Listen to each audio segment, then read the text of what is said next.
ಗೌಡ ಕರ್ನಾಟಕ ಸಂಘಟನೆಗಳ ಒಕ್ಕೂಟದ ಅಧ್ಯಕ್ಷ. ನನ್ನೊಟ್ಟಿಗೆ ಇವತ್ತು ನೈಸ್ನಲ್ಲಿ ಭೂಮಿ ಕಳೆದುಕೊಂಡಂಥ ರೈತರ ಪ್ರತಿನಿಧಿಯಾಗಿ ರೇಣುಕಾ ಪ್ರಸಾದ್ ಇದ್ದಾರೆ. ನಮ್ಮ ಒಕ್ಕೂಟದ ಎಲ್ಲ ಮಿತ್ರರಿದ್ದಾರೆ.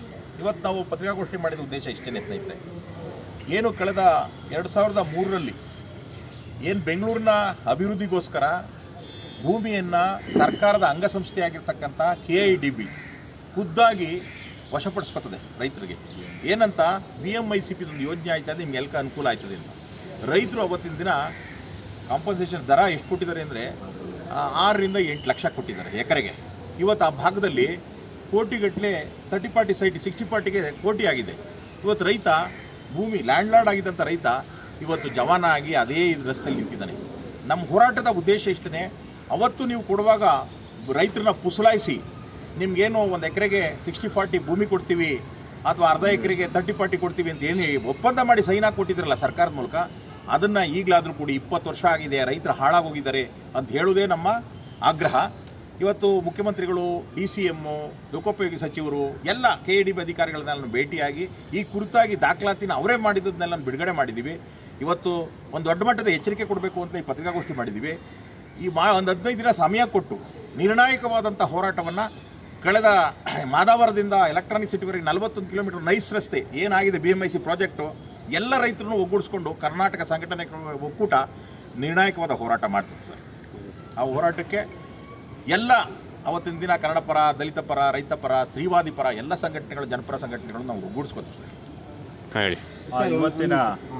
ಇವತ್ತಿನ ಏನು ಒಂದು ಪತ್ರಿಕಾಗೋಷ್ಠಿ ನಮ್ಮ ಕರ್ನಾಟಕ ನೇರವಾಗಿ ಹೇಳಿ ಸರ್. ಸಂಘಟನೆ ಮುಖಾಂತರ ನಮ್ಮ ಏನು ಈ BMICP ಯೋಜನೆಗೆ ಭೂಮಿ ಕಳ್ಕೊಂಡಿದ್ದೀವಿ, ನಮ್ಮ ರೈತರು ಸುಮಾರು 41 ಕಿಲೋಮೀಟ್ರು ಒಂದು ರಸ್ತೆಗೆ ಸುಮಾರು 20 ವರ್ಷ ಆಗಿದೆ. ನಮಗೆ ಅವತ್ತು ಏನು ನಮ್ಮ ಸರ್ಕಾರ ಅವತ್ತು ಏನು ನಮಗೆ ಭರವಸೆ ಕೊಟ್ಟಿತ್ತು, 1 ಎಕರೆಗೆ 1 ನಿವೇಶನ ಕೊಡ್ತೀವಿ ಅಂತ. ನಾವು ಕೂಡ ಇಷ್ಟು ವರ್ಷಗಳು ಕಾಯ್ದು ಇಲ್ಲಿವರೆಗೂ ನಾವು ತುಂಬ ನೊಂದೋಗಿದ್ದೀವಿ. ಸರ್ಕಾರಕ್ಕೆ ನಾವು ಕೇಳ್ಕೊಳೋದು ಇಷ್ಟೇ, ಅವತ್ತೊಂದು ದಿವಸ ನಾವೇನು ಒಂದು ಭೂಮಿನ ಈ ಯೋಜನೆ ಕೊಟ್ಟಿದ್ದೀವಿ ಎಲ್ಲ ರೈತರು, ಅವತ್ತು ನೀವು ಸರ್ಕಾರ ಏನು 1 ಎಕರೆಗೆ 1 ನಿವೇಶನ ಕೊಡ್ತೀವಿ ಅಂತ ಏನು ತಮ್ಮ ಅಧಿಕೃತವಾಗಿ ಒಂದು ಒಪ್ಪಂದ ಮಾಡಿಕೊಟ್ಟಿದ್ದೀರ ನಮಗೆ ರೈತರಿಗೆ, ದಯಮಾಡಿ ಆ ನಿವೇಶನನ ಆದಷ್ಟು ಬೇಗ ನಮಗೆ ಕೊಡಿಸಿ ನಮಗೆ ನ್ಯಾಯ ದೊರಕಿಸ್ಕೊಡ್ಬೇಕು ಅಂತ ಸರ್ಕಾರಕ್ಕೆ ಕೈ ಮುಗಿದು ನಾವು ಕೇಳ್ಕೊಳ್ತೀವಿ. ಮತ್ತು ಈ ಯೋಜನೆ ನೈಸ್ ಕಂಪ್ನಿಯವ್ರನ್ನೂ ಕೂಡ ನಾವು ಭೇಟಿ ಮಾಡಿ ನಾವು ಅವ್ರನ್ನೂ ಕೂಡ ಮನವಿ ಸಲ್ಲಿಸಿದಾಗ, ನಾವು ರೈತರಿಗೆಲ್ಲೋ ಅನ್ಯಾಯ ಮಾಡ್ತಾ ಇಲ್ಲ, ನಾವು ನಿಮಗೆ ನಿವೇಶನ ಕೊಡೋಕ್ಕೆ ನಾವು ರೆಡಿ ಇದ್ದೀವಿ, ಕೆಲವು ಕಡೆ ನಾವು ಆಲ್ರೆಡಿ ಪ್ರಾರಂಭ ಮಾಡಿದ್ದೀವಿ, ಸರ್ಕಾರ ಆದಷ್ಟು ಬೇಗ ಪರ್ಮಿಷನ್ ಕೊಟ್ಟರೆ ರೈತರಿಗೆ ಹಂಚಿಕೆ ಮಾಡಿ ಅಂತ ಒಂದೇ ಒಂದು ಆದೇಶ ಕೊಟ್ಟರೆ ನಾವು ಕೊಡೋಕ್ಕೆ ರೆಡಿ ಇದ್ದೀವಿ ಅಂತ ಆ ನೈಸ್ ಸಂಸ್ಥೆಯವರು ಕೂಡ ನಮಗೆ ಒಂದು ರೈತರಿಗೆಲ್ಲ ಭರವಸೆ ಕೊಟ್ಟವ್ರೆ. ಆದ್ದರಿಂದ ಸರ್ಕಾರಕ್ಕೆ ಆ ಒಂದು ಯೋಜನೆ ಭೂಮಿ ಕಳ್ಕೊಂಡಂಥ ರೈತರಿಗೆ ಏನು ನಿವೇಶನ ಈ ಸರ್ಕಾರ ಅವತ್ತು ಒಂದು ಒಪ್ಪಂದ ಮಾಡಿಕೊಂಡಂಥ ರೀತಿಯಾಗಿ ಒಂದು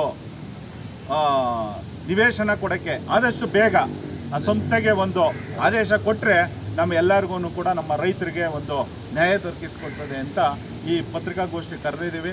ಆದಷ್ಟು ಬೇಗ ಇದೇನಾದರೂ ಈಡೇರಿಸಲಿಲ್ಲ ಅಂದರೆ ಮುಂದಿನ ನಮ್ಮ ಕನ್ನಡ ಪರ ಸಂಘಟನೆಗಳು ಅನೇಕವಾದಂಥ ನಮ್ಮ ರೈತರಿಗೆ ಪರವಾಗಿ ನಿಂತಿದ್ದಾರೆ. ಮುಂದಿನ ನಾವು ಬೇರೆ ಬೇರೆ ರೀತಿಯಾಗಿ ನಾವು ಹೋರಾಟ ಮಾಡಬೇಕಾಯ್ತದೆ ಅಂತ ಈ ಮೂಲಕ ಒಂದು ಎಚ್ಚರಿಕೆ ಕೊಡಬೇಕು ಅಂತ ಈ ಒಂದು ಪತ್ರಿಕಾಗೋಷ್ಠಿನ ಕರೆದಿದ್ದೀವಿ.